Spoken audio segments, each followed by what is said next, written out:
ಆಸ್ಪತ್ರೆಗೆ ಬರುವಂತಹ ರೋಗಿಗಳು ಹೈ ಜಂಪ್ ಲಾಂಗ್ ಜಂಪ್ ಅನ್ನು ಮಾಡುವಂತಹ ದುಸ್ಥಿತಿ ಇವತ್ತು ನಮ್ಮ ಬೆಂಗಳೂರಿನಲ್ಲಿ ಉದ್ಭವ ಆಗಿರುವಂಥದ್ದು.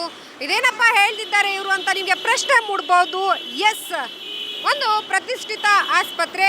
ಈ ಆಸ್ಪತ್ರೆಗೆ ಬರುವಂತಹ ರೋಗಿಗಳು ಜೀವವನ್ನು ಕೈಯಲ್ಲಿ ಹಿಡ್ಕೊಂಡು ರಸ್ತೆಯನ್ನು ದಾಟುವಂತಹ ದುಸ್ಥಿತಿ ಬಂದಿದೆ.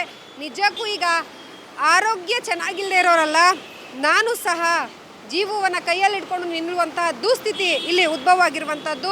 ಇದೀಗ ನಾನಿರುವಂಥದ್ದು ಬನಶಂಕರಿಯಿಂದ ಸಿಲ್ಕ್ ಬೋರ್ಡ್ಗೆ ಸಂಪರ್ಕವನ್ನು ಕಲ್ಪಿಸುವಂತಹ ರಸ್ತೆ. ಈ ರಸ್ತೆಯ ಮಧ್ಯಭಾಗದಲ್ಲಿ ನಾನು ನಿಂತಿದ್ದೇನೆ. ಈಗ ಈ ಆಸ್ಪತ್ರೆಗೆ ಬರುವಂತಹ ರೋಗಿಗಳು ಸಾಕಾಗುವಷ್ಟು ಜನರು ಆರೋಗ್ಯದ ಸಮಸ್ಯೆಯಿಂದ ಬರ್ತಾರೆ. ಆದರೆ ಅವರೆಲ್ಲರೂ ಸಹ ಈ ರಸ್ತೆಯನ್ನು ದಾಟೋದಕ್ಕೆ ಹರಸಾಹಸವನ್ನು ಪಡುವಂಥದ್ದು. ಈಗ ನಾನೊಂದು ಲೈವ್ ದೃಶ್ಯಾವಳಿಯನ್ನು ನಿಮಗೆ ತೋರಿಸ್ತೀನಿ. ನೀವು ದೃಶ್ಯಾವಳಿಯಲ್ಲಿ ಗಮನಿಸ್ಬೋದು, ಒಬ್ಬ ವಿದ್ಯಾರ್ಥಿನಿ, ಕಾಲೇಜ್ಗೆ ಹೋಗುವಂಥ ವಿದ್ಯಾರ್ಥಿ ಸಹ ಈ ರೀತಿಯಾಗಿ ದಾಟುವಂತಹ ಪರಿಸ್ಥಿತಿ ಅವ್ರಿಗೆ ಬಂದಿದೆ. ಯಾಕಂತಂದರೆ ಇಲ್ಲಿ ದಾಟುವುದಕ್ಕೆ ಯಾವುದೇ ಸ್ಕೈ ವಾಕ್ ಇಲ್ಲ, ಅಂಡರ್ ಪಾಸ್ ಇಲ್ಲ. ಜೊತೆಗೆ 1 ಕಿಲೋಮೀಟ್ರ್ವರೆಗೂ ಹೋಗಿ ಅವರು ರೋಡನ್ನು ಕ್ರಾಸ್ ಮಾಡಬೇಕು. ಆದರೆ ಭಯ ಇಲ್ಲದೆ ಜನರು ಒಂದಷ್ಟು ಜನ ಓಡಾಡ್ತಾರೆ. ಆದರೆ ಒಂದಷ್ಟು ಜನ ಭಯದಲ್ಲಿ ಜೀವವನ್ನು ಹಿಡ್ಕೊಂಡು ಹೋಗುವಂಥದ್ದು. ಒಂದು ಕಡೆ ಬನಶಂಕರಿ ಹತ್ರ ಸಿಗ್ನಲ್ ಸಿಗುತ್ತೆ ನಮಗೆ, ಅಲ್ಲಿಂದ ರಿಟರ್ನ್ ಹಾಸ್ಪಿಟಲ್ಗೆ ಬರಬೇಕು ಅಂತಂದರೆ 1.5 ಕಿಲೋಮೀಟ್ರ್ ಆಗುತ್ತೆ. ಆದರೆ ಈ ಕಡೆ ಸಿಲ್ಕ್ ಬೋರ್ಡಿಂದ ಬರಬೇಕು ಅಂತಂದರೆ ಈ ಕಡೆಗೂ ಸಹ 1.5 ಕಿಲೋಮೀಟ್ರ್ ಆಗುತ್ತೆ. ಇವರಿಗಿಲ್ಲಿ ಸ್ಕೈ ವಾಕ್ ಇಲ್ಲ ಅನ್ನುವಂಥದ್ದು ಒಂದು.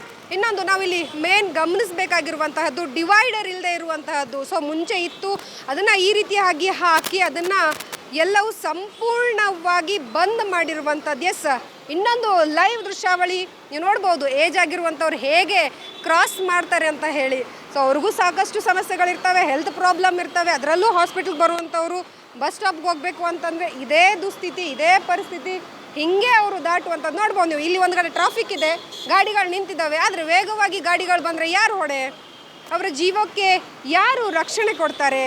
ಯಾರು ಜವಾಬ್ದಾರಿಯನ್ನು ಹೊತ್ಕೋತಾರೆ? ಆಮೇಲೆ ನಾವು ಅಷ್ಟೋ ಇಷ್ಟೋ ದುಡ್ಡನ್ನು ಅನೌನ್ಸ್ ಮಾಡ್ತೀವಿ, ಅದು ದೊಡ್ಡದಲ್ಲ. ಇರುವಂತಹ ಜೀವವನ್ನು ಉಳಿಸ್ಕೊಳ್ಳೋಕ್ಕಾಗ್ತಾ ಇಲ್ಲ ಅಂತ ಹೇಳಿ ಇಲ್ಲಿರುವಂತಹ ಜನರು ಪರದಾಡುವಂತಹ ಪರಿಸ್ಥಿತಿ. ವಿದ್ಯಾರ್ಥಿಗಳಾಗಿರ್ಬೋದು, ಜೊತೆಗೆ ಸ್ಥಳೀಯರಾಗಿರ್ಬೋದು, ಎಲ್ಲರೂ ಸಹ ಸಮಸ್ಯೆಯನ್ನು ಅನುಭವಿಸುವಂಥದ್ದೇ. ನನ್ನೊಟ್ಟಿಗೆ ಇಲ್ಲೊಬ್ರು ಹಿರಿಯರಿದ್ದಾರೆ, ಅವ್ರನ್ನ ಸಹ ಕೇಳ್ತೀನಿ. ಸರ್, ಈ ಪರಿಸ್ಥಿತಿಯಲ್ಲಿ ದಾಟ್ತಿದ್ದೀರಲ್ಲ, ಏನು ಹೇಳ್ತೀರಾ? ಅಲ್ಲ, ಇಲ್ಲಿ ಸೀನಿಯರ್ ಸಿಟಿಸನ್ಸು, ಪೇಷಂಟ್ಸು ಎಲ್ಲರಿಗೂ ಕಷ್ಟ ಆಗ್ತಾ ಇದೆ. ತುಂಬ ಇದನ್ನು ಒಂದು ಸ್ವಲ್ಪ ಓಪನ್ ಮಾಡಿ ಕೊಡಬೇಕು ಅವರು. ದಯವಿಟ್ಟು ಓಪನ್ ಮಾಡಿ ಕೊಟ್ಟರೆ ಅನುಕೂಲ ಆಗುತ್ತೆ.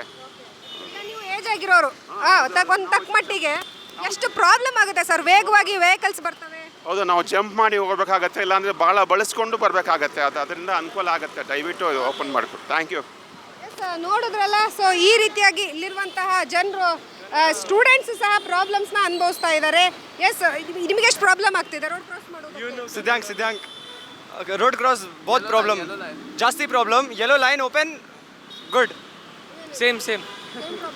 ಎಸ್, ಸ್ಟೂಡೆಂಟ್ಸ್ಗಳಿಗೂ ಸಹ ಪ್ರಾಬ್ಲಮ್ ಆಗ್ತಾ ಇದೆ ಅನ್ನುವಂಥದ್ದು. ಒಟ್ಟಾರೆಯಾಗಿ ಇದೊಂದನ್ನು ವ್ಯವಸ್ಥೆಯನ್ನು ಮಾಡಿಕೊಟ್ರೆ ನಾವು ಆರಾಮವಾಗಿ ಓಡಾಡ್ತೀವಿ ಅನ್ನುವಂಥದ್ದು ಒಂದಷ್ಟು ಜನರ ಮಾತಾಗಿರುವಂತಹದ್ದು. ಕ್ಯಾಮ್ರಾ ಪರ್ಸನ್ ಗುರುರಾಜ್ ಜೊತೆ ಲಕ್ಷ್ಮೀ ಬಾಗಲಕೋಟಿ, ಅಶ್ವಿಗ ನ್ಯೂಸ್, ಬೆಂಗಳೂರು.